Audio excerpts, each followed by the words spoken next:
Hello everyone, my name is Vasily. I hope you're doing well, and in this video I'm going to present my solution for the tutorial number 4 for the course COMP 1406. So first of all, I would like to start by looking at the function label depth. So this function will calculate the total number of the label depth for the node tree. And so first, as you can see, we have the public method, which is called by the client. And so what this method does is that it takes the parameter equal to 0 and is going to call the label depth method, which is a private method with the same name, if we're dealing with the root node. And so what this private method is going to do is that it will take the level value, take the level parameter, and it's going to label the current node with the specified level value. And so in the basis case, this is just simply going to, so in case if we're dealing with the leaf node, it's simply going to end this method. And so in case if not, we're going to implement recursion. And so for every child node in the subtree, we're going to call the label depth method while passing in the value of the while passing in the parameter equal to level value to the current level value incremented by 1, because now we're dealing with the next successive level after the parent level. And then we're going to simply end the method. And so now let me call this function so you can see that it works fine. And so here, as you can see, we have our tree, so which has been modified from its original version. So here, as you can see, we have some additional nodes. And furthermore, I have changed the light blue color to the light yellow color, to the light green color, and I have changed the pink color to the light yellow color. And so now if we call the function node depth, you can see that it indeed did the job correctly, because as you can see on every successive level, the node depth value is increasing 1, so it goes from 0 to 4 for the last level of the leaf nodes. And so now let's move forward and look at the next function where we're asked to implement recursively. So if we look at our to-do list, so we have the label count function.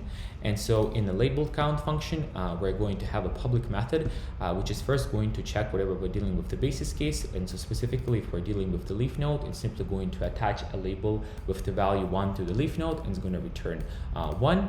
And for the recursion case, what we're going to do is we're going to have a variable total child count, which is going to store the total number of the node counts for the subtree.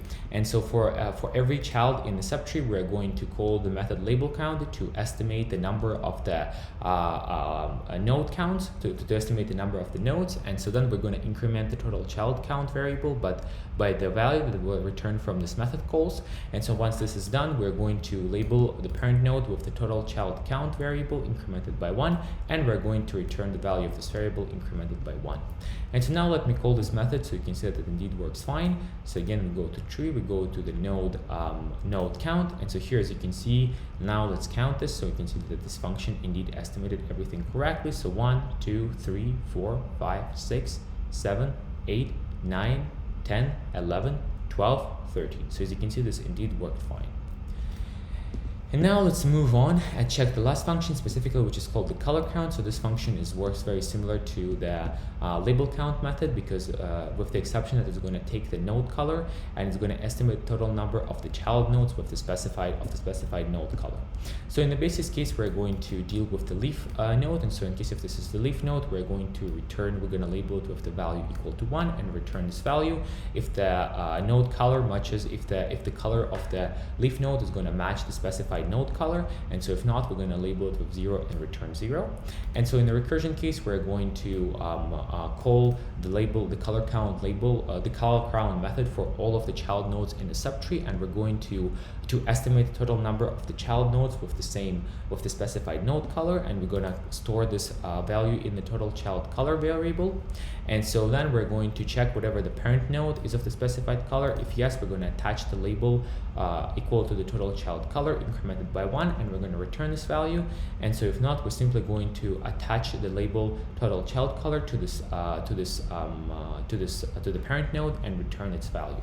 And now let me run this so you can see that this function also works correctly. So if we go and we say green color count, so now let's see that it worked fine. 1, 2, 3, 4, 5, 6, 7. So as you can see, it correctly estimated the total number of the green nodes. And so if we call the yellow color count, so we have 1, 2, 3, 4, 5, 6. So a total of 6. So as you can see, everything works fine, and I hope this explains how I solved tutorial number 4. Thank you for your attention, and bye for now.